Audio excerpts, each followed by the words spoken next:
Nicolas Juchat est également avec nous. Bonsoir, vous êtes journaliste à SoFoot. Qu'est-ce qui Bonsoir. a manqué exactement au PSG pour remporter le trophée? Un peu de réalisme parce que je pense qu'en première mi-temps, Paris a plusieurs occasions pour ouvrir le score et notamment Mbappé en toute fin de première période qui rate en fait de manière assez incompréhensible un but qui semblait tout fait. Ça, je pense que c'est très important. On ne doit pas manquer des opportunités comme ça dans une finale. Et je pense que Paris en fait a mal démarré sa seconde période. Je ne sais pas quel a été le discours de Tourelle à la mi-temps, mais on a très clairement eu une différence en début de seconde période. Le Bayern de Munich a monté son niveau de jeu et Paris, au contraire, a beaucoup moins bien abordé la seconde période, alors que pendant la première, c'est ça qui était intéressant, c'est que Paris avait regardé le Bayern de Munich dans les yeux et c'était plutôt prometteur. Est-ce que l'expérience du Bayern, le métier du Bayern ce soir a été déterminant? Je pense, oui, parce que les grandes finales de Ligue des Champions, là, sur les 10 dernières années, voire les 15 dernières années, les équipes qui disputent leur première finale à chaque fois la perdent.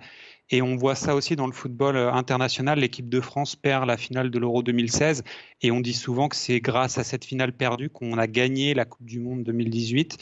Je pense que Paris, là, en fait, a beaucoup souffert d'avoir en face un club qui est habitué le Bayern, c'était sa 11e ou 12e finale, la 6e victoire. Et je pense qu'il y a aussi pas seulement les joueurs qui ont besoin d'expérience, mais aussi le club pour savoir comment aborder une finale. Donc c'est forcément un élément qui joue. Certains disaient qu'au-delà des Parisiens, c'est la France entière qui devait vibrer ce soir pour le PSG. Est-ce que vous pensez que les Marseillais, les Lyonnais sont déçus ce soir ou plutôt contents de cette victoire du Bayern? Hum, Je pense que ça dépend en fait du degré d'investissement de chaque supporter dans son club, mais qu'on ait des Marseillais ou des Lyonnais qui soient pour le Bayern ce soir, on s'en étonne un peu en France, mais dans d'autres pays, si le Real de Madrid joue contre le Bayern, les supporters du FC Barcelone sont pour le Bayern et c'est normal pour tout le monde. C'est pareil en Écosse, quand le Celtic joue, les supporters des Rangers supportent l'autre équipe, même si elle n'est pas écossaise. Au Portugal, en Serbie, c'est surtout en France où on s'étonne de ça. C'est l'équipe nationale qui est supportée par tout le pays, mais pour les clubs, en fait, moi, par exemple, je supporte n'importe quelle équipe française en Coupe d'Europe, mais c'est particulièrement normal, en fait, qu'un supporter de Lyon ou de Marseille ne supporte pas le PSG, puisqu'il y a une rivalité forte dans tout le courant de l'année. Donc, ce soir, je pense que les supporters de Marseille sont beaucoup plus soulagés que déçus, puisqu'ils pourront toujours dire qu'ils sont le seul club français vainqueur d'une Ligue des Champions. Vous l'avez dit, Neymar et Mbappé ont fait un match plutôt discret. Est-ce qu'ils seront, d'après vous, toujours au PSG l'année prochaine? Ça, c'est au président du PSG qu'il faut le demander. Après le quart de finale, il avait dit que Nasser El Khelaifi, donc le président du PSG, avait dit que Neymar et Kylian Mbappé resteraient longtemps, ne partiraient jamais du PSG, sous-entendu qu'ils finiraient leur carrière ici. C'est compliqué de répondre à votre question parce que tout peut arriver. Il suffit qu'un gros club comme le Real mette l'argent et tout de suite l'un des deux peut partir.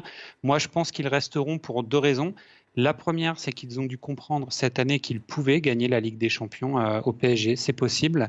Et la seconde raison, c'est que le contexte économique post-Covid, enfin même pas post-Covid, Covid-19, fait que les gros transferts vont être beaucoup plus compliqués. Les clubs ont perdu beaucoup d'argent. Il y a beaucoup moins de rentrées.